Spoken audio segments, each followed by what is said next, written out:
Welcome everyone to our October 2021 newsletter. And this month it's all about nature. We've included a very interesting study called Nature-Based Activities Improve the Wellbeing of Older Adults. The study investigated the effects of a 24-session therapeutic horticultural program on 47 older participants in Singapore. It was centred around nature exposure and caring for plants. The program promoted understanding and exploration of nature and cultivated a sense of purpose in the participants. So why am I choosing to highlight this particular study? Well, because generally here in Australia, we tend to have plenty of outdoor spaces, but we take them for granted, and in many instances we don't utilise them well. Generally, I find that a lot of outdoor spaces, especially in an MSU, are locked, difficult to access, or sometimes even to find. And once outdoors, there is either little or no shade, nowhere particularly to sit, and very little to do, see, or observe. Now, Amy has attached the information on the study, but basically the conclusion was that the participants maintained healthy sleep and psychological health and showed improved cognitive functioning over time. They concluded that the 24-week program is a promising intervention to improve the well-being of older adults. So introducing programs that include gardening and getting your hands dirty and learning about plants is definitely beneficial to our health. So I'd like to talk a little today about what can be done in an outdoor space to encourage residents and our families and staff to actually enjoy those spaces. There's also another interesting study by Karen Eriksson from the Swedish National Institute of Public Health. She wrote a report on the importance of elderly and disabled people being outside in green areas. Now, she said there are three basic reasons why being outside is good for a person's health. Firstly, sunlight, fresh air, and natural temperatures. Secondly, the outdoor environment has positive health effects in itself. And thirdly, physical outdoor activities also promote good health. She goes on to say that previous studies have looked into the health effects of being outside without describing the significance of these three factors independently. Important findings from these studies are that being outside strengthens the skeleton, counteracts osteoporosis, preserves muscle strength and enhances mobility, reduces excess weight, improves sleep quality, combats depression and anxiety, and promotes a good social life. So I think we should all down tools and head right outside right now. Now, I don't think any of us would be surprised by the outcome of those studies, and our lifestyle in Australia means that the outdoors is important to us. We spend a great deal of time outdoors, whether it be through using active spaces, leisure spaces, or spaces for interaction. So even though we here at de Fiddes are not landscape architects or landscape designers, we do look at outdoor spaces as an opportunity to create an outdoor room. We understand the importance of programs outside, such as the horticultural program in the study. But what else can be done to ensure that outdoor spaces are used by all? Often I'm told that residents don't like sitting outside because it's either too hot or too cold, which is totally understandable. And we understand that as we get older, the body's heat regulating mechanism declines, and this puts many older people at high risk of cold discomfort and hypothermia, even in warm environments. So what about using fans? They're very rarely used outdoors, and I really don't know why. There are basically two different types of fans that can be used outside: damp listed or wet listed fans. The damp listed fans are made to withstand moisture from humidity, and they're ideal for covered outdoor applications or in a tropical climate. Now, wet listed fans are IP44 rated, which means they can withstand water being sprayed upon them from all angles. These fans can be mounted outside with no overhead cover. Then, of course, there are the outdoor misting fans. Many elderly people suffer greatly during the heat of summer and are unable to enjoy outdoor activities unless the environment is controlled.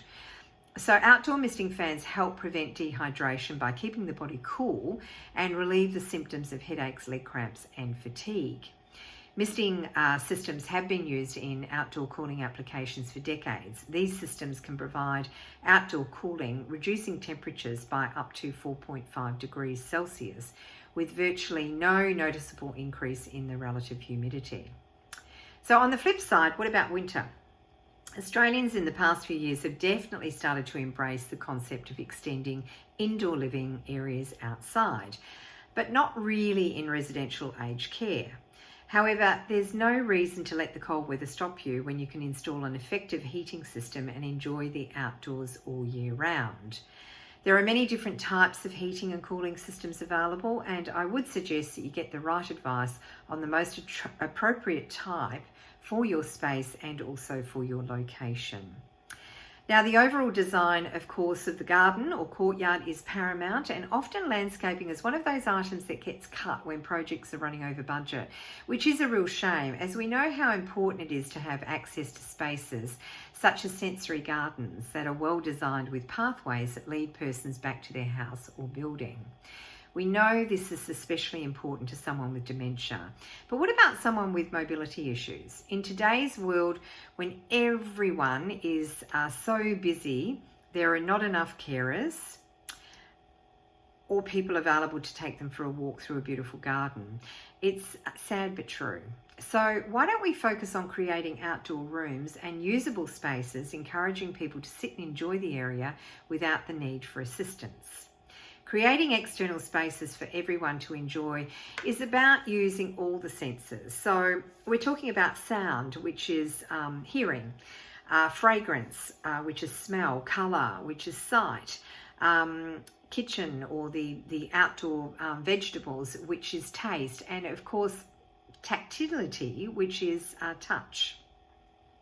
We also need to take into consideration accessibility. Clear indoor-outdoor connections, safe paving, good maintenance, round-trip walkways, and a choice of comfortable sitting areas with appealing views.